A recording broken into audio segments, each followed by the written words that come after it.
Picture a typical sunny Saturday in Florida, June 3rd, 2023. The quiet coastal town of Ponte Vedra Beach. People are relaxing, watching sports, going about their weekend. And then emergency services start getting one frantic call after another.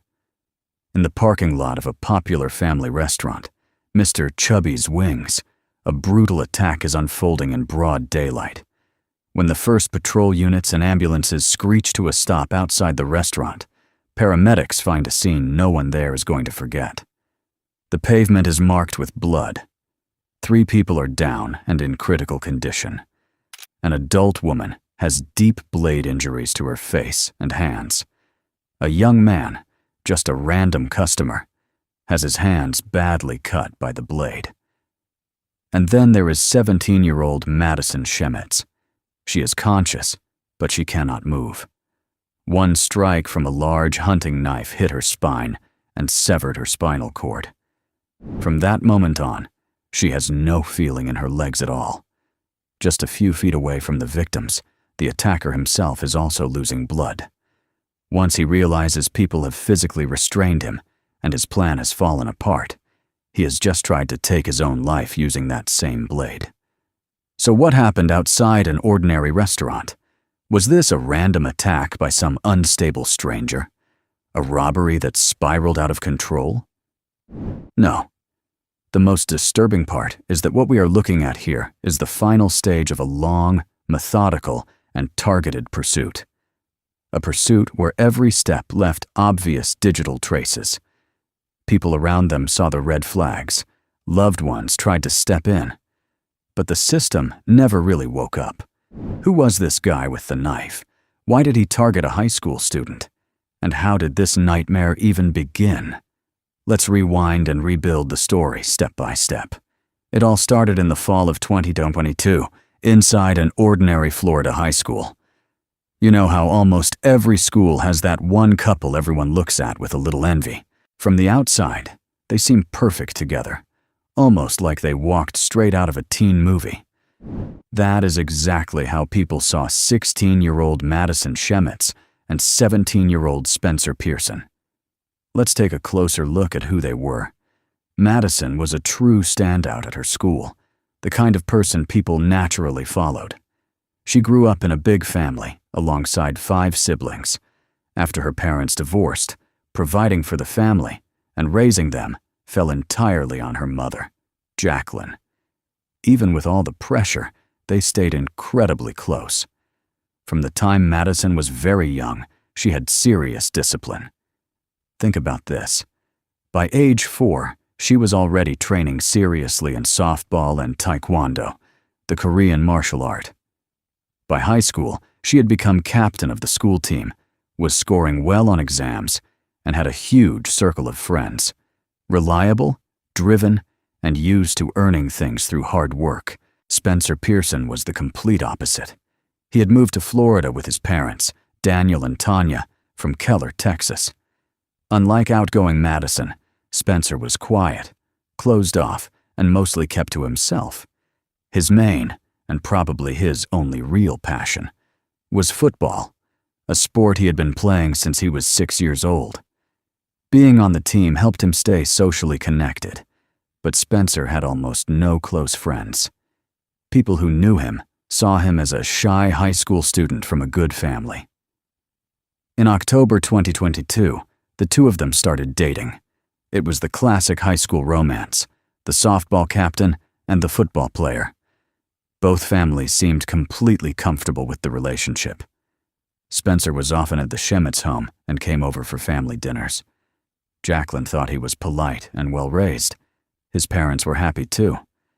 They noticed that when he was around energetic, outgoing Madison, their son seemed to smile more. The two families had even met in person, and everything looked perfectly normal. But sometimes we mistake ordinary shyness for a calm personality, and we miss the deeper issues underneath. Behind that quiet guy exterior, Spencer was carrying a deep lack of confidence. He did not have many interests of his own, and he did not seem to have independent goals outside the relationship.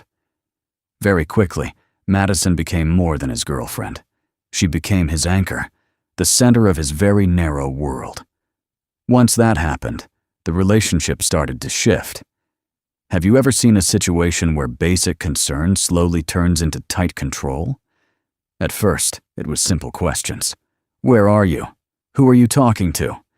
But when a person has nothing else to hold on to, the fear of losing a partner can turn into paranoia. Spencer started carefully tracking who Madison was communicating with and demanding updates on where she was.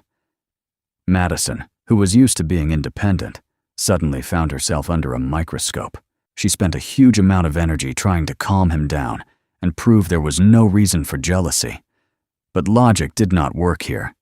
By early spring of 2023, the situation moved to a whole different level. Have you ever thought about how fast the line can blur between high school attachment and real digital stalking? Spencer was no longer satisfied with simple answers to his questions. He moved into full-on monitoring. Phones and social media became part of it. Spencer began demanding constant location confirmation. He wanted to know exactly where Madison was at every moment, who she was talking to, and what she was doing. The pressure grew day by day. Madison was trapped in a routine she had never agreed to. She had to keep explaining every move, every hangout with friends, even though she had given him no reason to question her like that. That kind of behavior is almost impossible to hide from people your own age. Friends and classmates who knew the couple started openly distancing themselves from Spencer. Some students confronted him directly over the toxic way he was treating Madison. One former friend even told Spencer over the phone that his behavior had ruined prom preparations for everyone. His social circle, already small to begin with, started shrinking fast. And the isolation he ended up in was largely the result of his own choices. Things got tense enough that, in March, the adults stepped in. Jacqueline could see exactly what was happening to her daughter, and she could feel the pressure building. So she decided to handle it directly and reached out to Spencer's mother. The two women arranged a private meeting. Think about that for a second, because it says a lot. Two mothers meet at a neutral coffee shop, choosing a place specifically far away from both of their homes. Why take those precautions? Because the adults were genuinely worried about how Spencer might react, unpredictably, sharply, maybe even aggressively. By that point, he was already 18. During that meeting, they talked openly about the unhealthy control, pushed right into the problem, and tried to find some kind of way forward. Both parents wanted to calm things down peacefully, but the coffee shop conversation changed nothing. Spencer's behavior did not shift at all. Then April 2023 arrives. Exactly 6 months after the relationship began, Madison makes the only decision that makes sense. She is exhausted by the constant pressure. She just wants her normal teenage life back. She wants to talk to friends freely, finish the school year in peace, and stop being questioned every single day. So she meets with Spencer and officially ends it. The breakup is final. For a healthy person, a breakup is painful, but it is still something you can process. Spencer, though, did not seem to have much in his life outside that relationship. Right after Madison ends things, he picks up his phone and launches into a non-stop wave of messages. At first, it is the usual routine, trying to talk, asking for more explanations, begging her to give him another chance. Madison holds her ground and gives him a firm no. She makes it clear that there is no going back. And that is when, less than 24 hours after the breakup, the tone of the messages changes fast. The texts become more aggressive and obsessive. Spencer is no longer just asking to get back together. He goes right back to demanding updates: where she is, who is with her, what she is doing. The breakup does not give Madison the freedom she expected. It becomes clear that Spencer has no intention of letting go. Digital harassment is frightening enough, but once it turns into physical pursuit, the danger moves to a completely different level. Let's break down how stalking works through one specific example from April 4th, 2023. Pay attention to the timing here. only a few days have passed since Madison officially ended the relationship. That evening, Madison had just finished playing a softball game. She stayed for a little while in the parking lot near the sports complex, talked with some friends, and then headed toward her car. And that is when, among the parked vehicles, she noticed Spencer. He had no real reason to be there. He had not come to support the team or meet up with anyone he knew. His only purpose was to watch her. Madison got behind the wheel and tried to avoid a direct confrontation. She rolled down the window and told him she would call him once she got back to her room. It was a simple attempt to smooth things over and leave safely. But the moment Madison pulled out of the area, Spencer immediately started following her. When she realized she wasn't going to shake him that easily, she changed her usual route and stopped in a different parking lot. From there, she sent her ex-boyfriend a direct message. His behavior was scaring her. You might think that message would make him stop. It did the opposite. Spencer hit the gas and aggressively aimed his car straight toward Madison's, deliberately making it look like he was about to crash into her head-on at high speed. At that point, it was obvious the situation was getting out of control. Madison called a friend, and the two of them came up with a plan on the fly. Madison decided to drive to her friend's house because there were adults there. She gave Spencer an excuse, texting him that she urgently needed to drop off a few things for her friend. His response was a hard demand. Go home immediately. Madison ignored that order and drove to a safer place. Spencer did not give up. He parked at a nearby gas station and waited, methodically. He knew that sooner or later she would have to leave. And sure enough, when Madison later got back on the road, he pulled in behind her again. That night, he eventually backed off. Later, he would try to explain his actions by saying he just wanted to make sure she got home safe. But by then, a line had already been crossed. Jacqueline found out about the incident right away. As Madison's mother, she understood the real scale of the threat and began going everywhere with her daughter, personally driving her to and from school activities. At the same time, she contacted Spencer's parents again and laid out every detail of the car-following incident. Daniel and Tanya had no choice but to respond. They could see that their son was completely fixated on his former girlfriend, constantly online, and losing touch with reality. In an attempt to stop this uncontrolled spiral, his father made a drastic decision. He physically took the phone away from his 18-year-old son. His parents hoped that cutting him off from social media and from the ability to keep sending messages might cool down the obsession. They were trying to do the right thing by taking away his tool of control, but none of them understood where that forced isolation would lead. Being cut off without his own phone did not bring Spencer back to reality. It did the opposite. Once he lost his main tool for monitoring Madison, he started slipping downhill fast. On April 14, 2023, there was an incident that police and attorneys would later examine closely in court. Spencer somehow managed to get online and send a short Snapchat message to his 13-year-old brother and to Madison herself. The message was only a few words long. Goodbye. I love you. Madison did not ignore that warning sign. She immediately reached out to Spencer's parents and raised the alarm. Daniel ran upstairs to his son's bedroom. He opened the closet door and found 18-year-old Spencer inside, in the middle of a self-harm emergency involving an ordinary necktie. His face was already showing signs of oxygen deprivation. Daniel reacted fast, got him free, and managed to restore his breathing. The family immediately called emergency services. Spencer was taken to the hospital. He spent the next 4 days in a secure psychiatric unit under close medical supervision. Doctors stabilized him, and before discharge, they prescribed medication. A course of fluoxetine-based antidepressants, better known in the United States as Prozac. His parents hoped that professional intervention and medication would finally break this frightening cycle of obsession. But reality turned out very differently. After returning home, Spencer stopped taking the medication on his own. He explained the decision by saying the pills were giving him sudden, severe headaches. He completely dropped out of school and stopped showing up at high school. He spent day after day lying on the couch in the living room, refusing regular meals, barely speaking to anyone, and rapidly losing weight. From the outside, his behavior looked like deep, paralyzing apathy. But behind that physical decline, there was a disturbing focus on one single target. Have you ever wondered how the logic of a stalker actually works? Not having his own smartphone did not stop Spencer.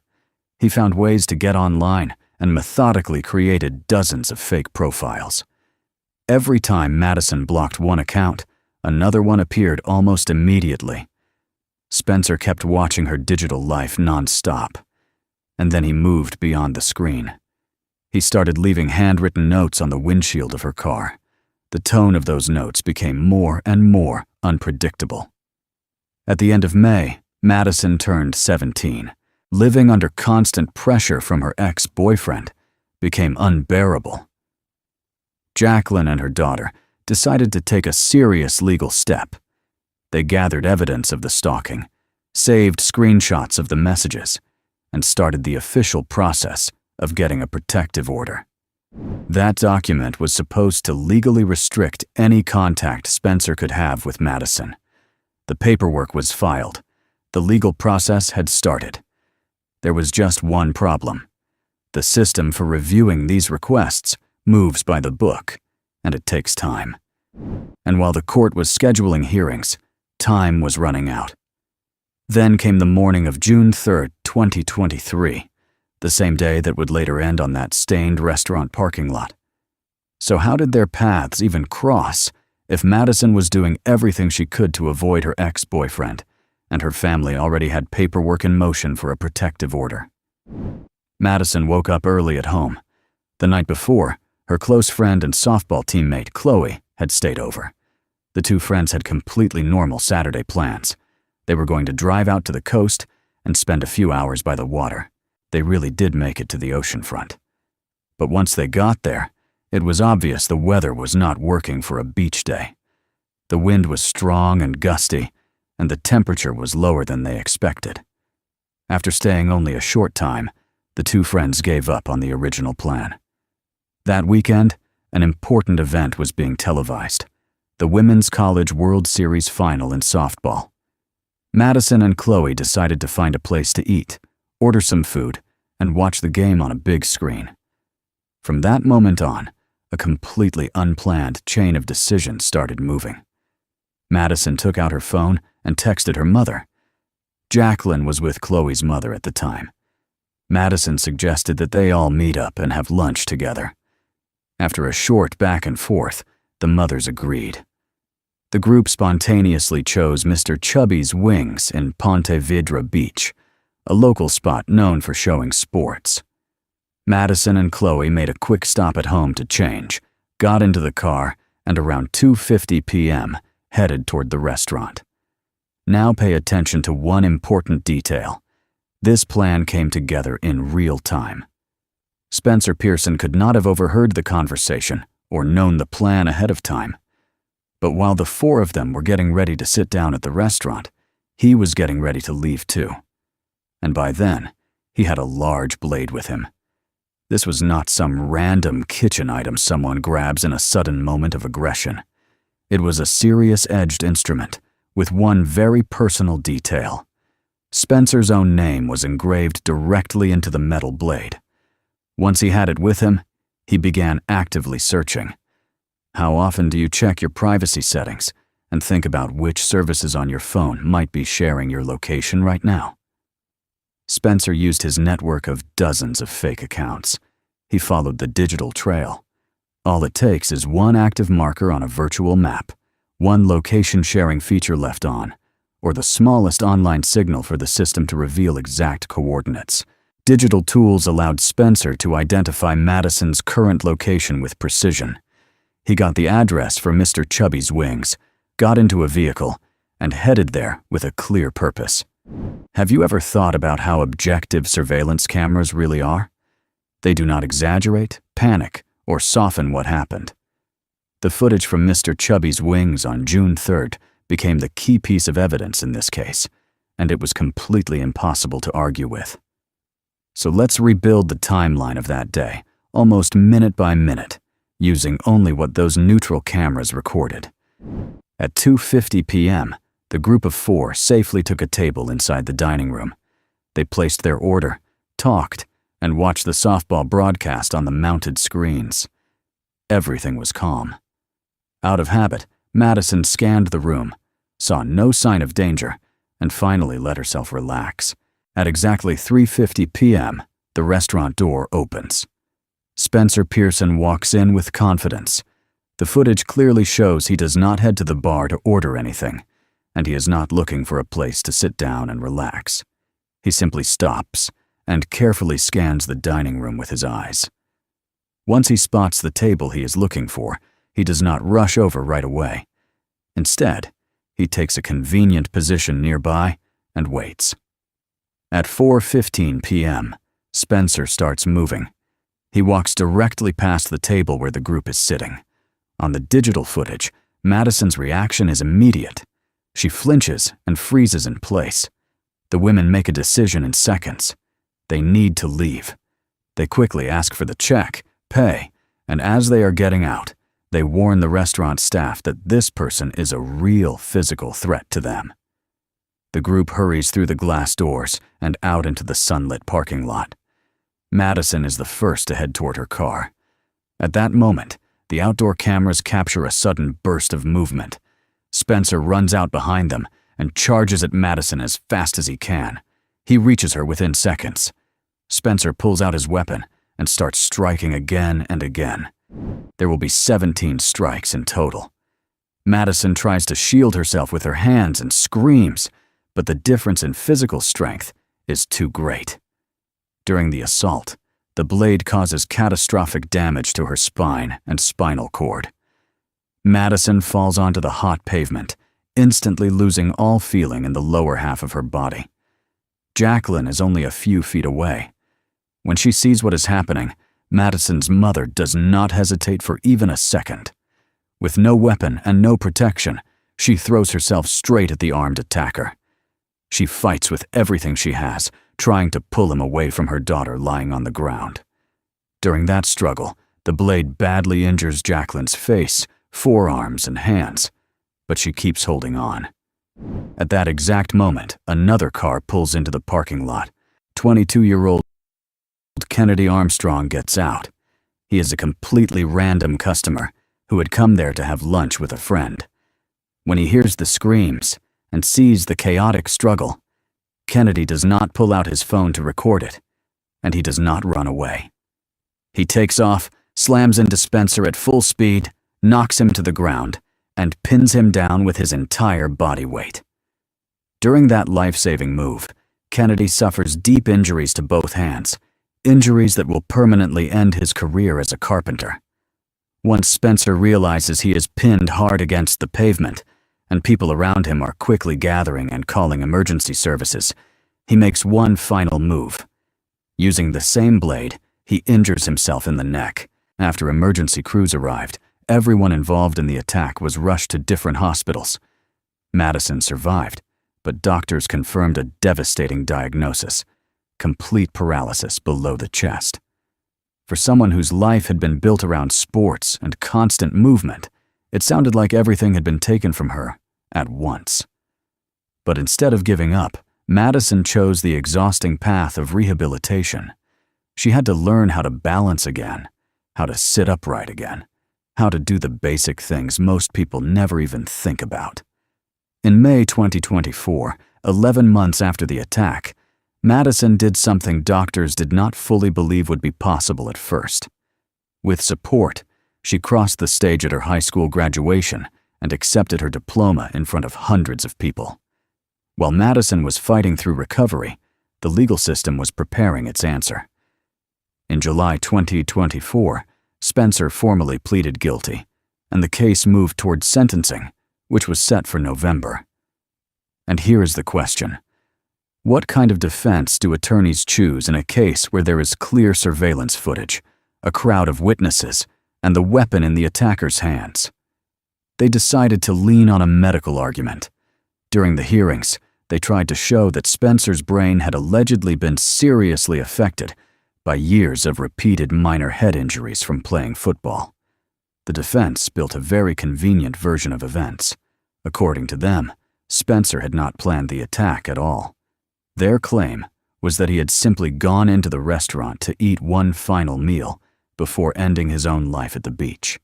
And then, they argued, the unexpected encounter with his former girlfriend became a sudden trigger for an uncontrolled breakdown. But that version fell apart against the evidence. Investigators took the defense argument apart piece by piece. A spontaneous breakdown? Then why were there dozens of fake profiles? A random encounter? Digital records showed a targeted location search that very same day. And the strongest point of all was the knife. A person does not bring a large-edged weapon with his own name engraved into the blade to a casual lunch unless he is prepared to use it. The court received 69 pages of written statements from 46 people. At the November hearing, the people directly connected to the case spoke. Kennedy Armstrong, whose career as a carpenter was permanently taken from him because of the injuries to his hands, told Spencer directly that he had failed at everything. The crime he tried to commit against someone else, and his own attempt to leave this world. Jacqueline, standing at the podium, refused to offer even a drop of sympathy. She said plainly that every single day, she watches her daughter struggle just to do something as basic as brushing her teeth. When Madison gave her own statement, she never once used her former boyfriend's name. She referred to him only by the dry legal term, the defendant.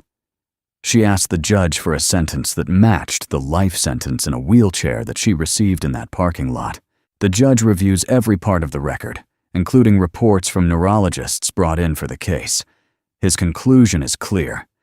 The severity of the crime, the aggression, and the long buildup behind it outweigh any attempt to point to depression or football-related injuries as an excuse. Spencer Pearson receives the maximum possible sentence, life in prison without the possibility of parole. But the end of this story was not only about the sentence.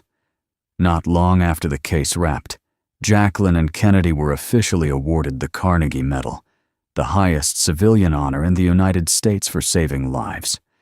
And the person who presented those medals to them was Madison herself. People often brush off obsessive calls, total control, or strange messages from blank profiles, writing it all off as intense emotions. But this case proves something important. Digital stalking is never harmless. And when someone starts methodically erasing your personal boundaries online, it is only a matter of time before they try to cross those boundaries in real life.